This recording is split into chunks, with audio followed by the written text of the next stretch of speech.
the 15th of April, and this upload this morning is with regard to the ongoing issue that I've been relaying since offences against my identity commenced. As is common knowledge, there are individuals that are responsible for very bad publicity and very bad developments in society, and these individuals masquerade themselves as social trendsetters and creative intellectuals. As I mentioned yesterday, the level of IQ of these individuals is quite questionable. There are parameters, limits, boundaries and limitations with regard to these individuals in society since 2006 with proximity and privacy of my identity. They have been liable since 2006,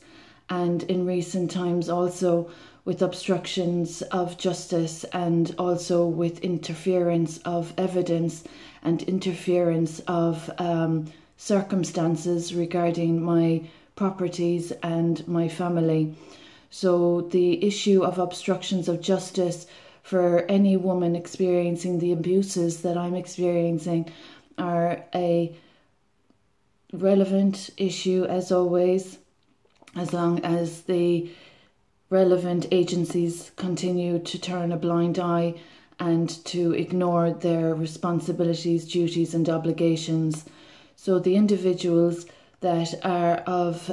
artificial developments in society and inauthentic information for the past 3 to 4 years and that are in my proximity are a matter that the Department of Justice are now being made aware of. I'm still awaiting the issue of my child's traumatic experiences since unlawfully withheld from me and unlawfully separated from me to be addressed. I'm still awaiting since February 2017 when I first contacted the relevant agencies and establishments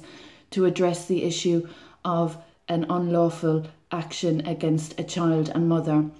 As well as that, the issue of these individuals having had the opportunity to resolve respectfully their shortcomings and failings was an opportunity missed in 2018 when they decided consciously to continue exacerbating their offences. So with regard to the new developments in society that I have played a pivotal role in since 2017 when work first commenced single-handedly in 2017 and 2018, and the fruits of that work becoming apparent in 2020, the issue of individuals falsifying information with regard to a woman, qualified educator and a humanitarian and recovery advocate, falsifying information with regard to this identity as an exacerbatory retaliatory offence is an insult to recovery and humanitarian work. The issue of spiritual has also been a relevant factor for my child and I with the harms and damages and losses that were caused when offences commenced. So as I mentioned, the issue of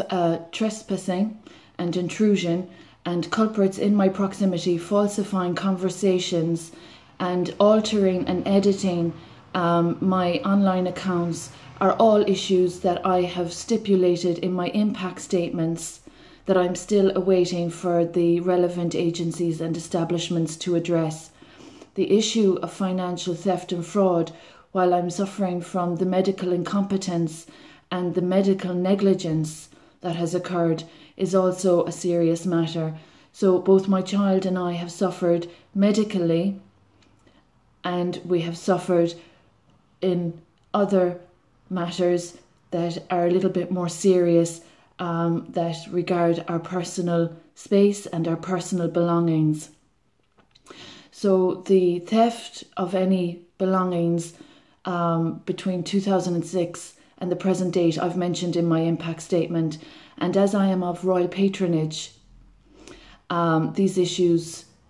are all matters for the United Nations as I'm waiting for the relevant agencies in Ireland since 2017 to address the damages, harms and losses that have been caused needlessly due to culprits of treason and hate crime. So this matter of people overlooking and stepping over a few steps in the process of inquiry, investigation of a survivor of sexual assault, of revenge porn, and of unlawful actions whose child has been harmed as a consequence of these individuals, to have had no contact from the relevant agencies is a very, very, very serious issue that I hope the United Nations realises the weight and burden of, with regard to protection not provided to a mother and child in the midst of my work as a humanitarian in society. I was not protected and my privacy was not respected, and my personal information and belongings were not respected. And as I am of royal patronage, the failings are a blatant disrespect to all women to have had this occurring throughout a community because of the casualties that they've incurred in other people's lives also.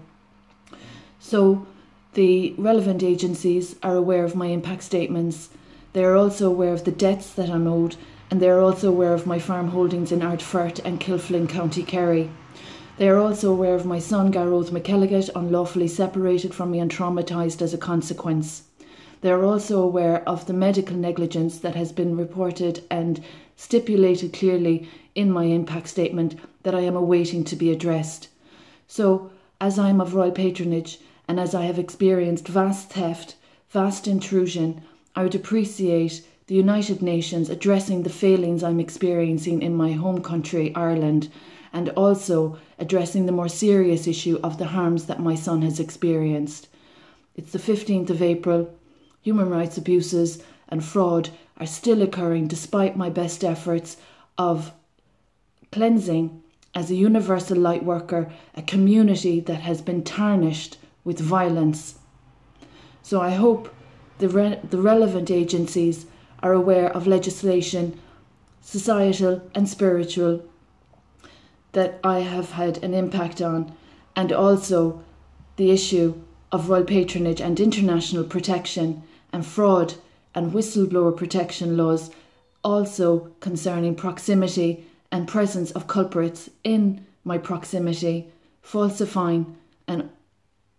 editing, altering circumstances as a retaliatory exacerbatory offence. So for sanity and sobriety, I would have to say it's a sad sign of the times, and those mentally disturbed enough to exacerbate with fraudulence while withholding a child that has been harmed in state care, needlessly and illegally. I hope the United Nations and the relevant agencies, the ECHR, that received my application form in 2019, I hope you're aware of how serious a matter is being caused yet again with further fraudulence occurring in County Kerry, Ireland.